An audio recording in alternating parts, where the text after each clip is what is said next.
Good morning, Movement Church family and friends. I am Robin Sanders, one of the leaders here at the Movement Church, and I am so excited to be with you this morning. Thank God. It's Sunday, May 17th, and it's been a really eventful week with a lot of things going on. So, how has your week been? Has it been eventful? Has it been peaceful? Have you been finding some time to rest and pray and love on your family and stay connected? Well, we certainly have, and we've been inventing more and more ways to stay in community because we know in a time of separation, it's pretty darn hard. But I've heard that there may be some reopening coming soon to Miami-Dade County, and I don't know how many of you feel about that. And if you're feeling a little anxious and maybe uncertain about what that's going to look like, I'd advise you just to stay calm and breathe and do what works best for you. Some of you may jump right out there in it, and then maybe many of you will stay at home. But either way, here's a reminder, whether you're staying at home or going back out there, be kind to each other. Be kind online, be kind in person. All of us are going through a really traumatic time for many of us. And so it's going to be really, really important for us to just maintain our sense of humanity and be kind. So last week was Mother's Day, and it was a really beautiful time. Our men of the movement really blessed our mothers by personally delivering poster boards and gifts to each mother of the movement. It was a great time. I was thoroughly surprised. So we wanted to show just a little bit of what that time was like for our mothers. So check out the video. Happy Mother's Day! Ooh, she's got this. Bing bong. Hello?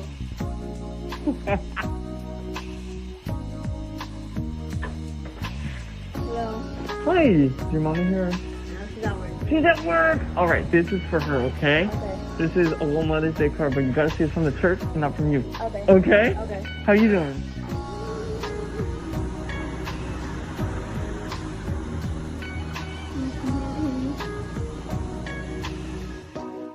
How you doing? Come in, man. Don't do it like that. Yes, sir. I'm gonna work out.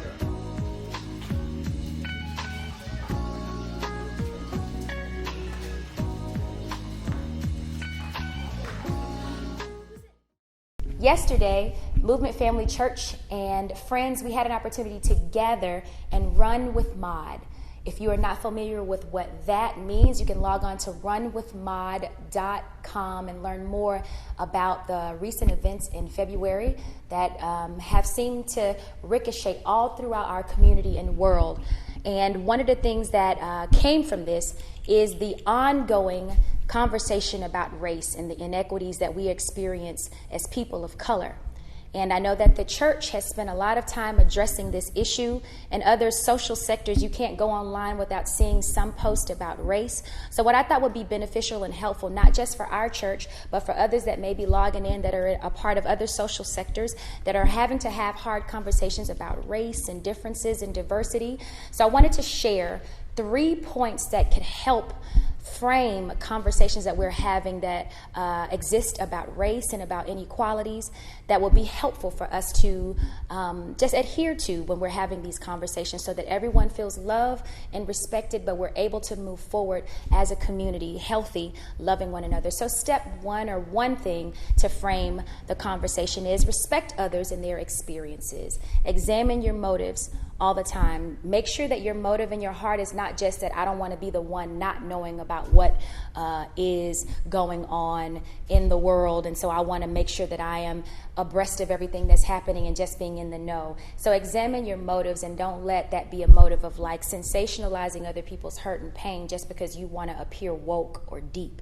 Number 2, embrace not knowing and commit to change. And commit to finding out and knowing. If you don't know and if you're not tapped into what's happening in your community or in just the place, your sphere of influence, then you need to know. So just reading our Bibles, that's great because we need to do that, but we also need to be abreast of what's happening in the world around us because we're able to empathize. And when we're able to empathize, that opens the door for ministry.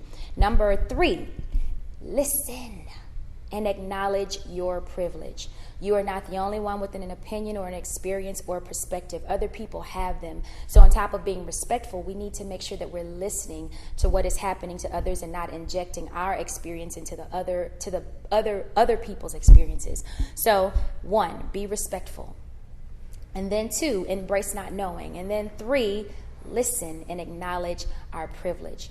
I know we're facing a tough time, and this is a hard conversation to have, but if we would just keep our minds on those 3 things as we're having these conversations and as we are creating action points, not just to run, but how do we heal and change? If we keep those 3 things in mind, I'm sure that as a community and as a church family, we can all move forward.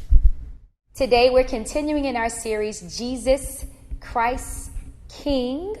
Last week, you had the opportunity to hear from Wa, and the week before, you heard from Noah, and we are back to Pastor Risk Taker, also known as Pastor Corey. He's going to be sharing a really great word with you on today, so just get ready, and I'd encourage you to leave your comments and questions and anything that you want to discuss in our chat. It's going to be over on this side. I feel like a weather lady when they point to stuff, and it's there. But yes, make sure that you're locked in because Pastor Corey, Risk Taker, he has a word for us. So see you all in just a moment. Friends of the family, do it for the friends of the family.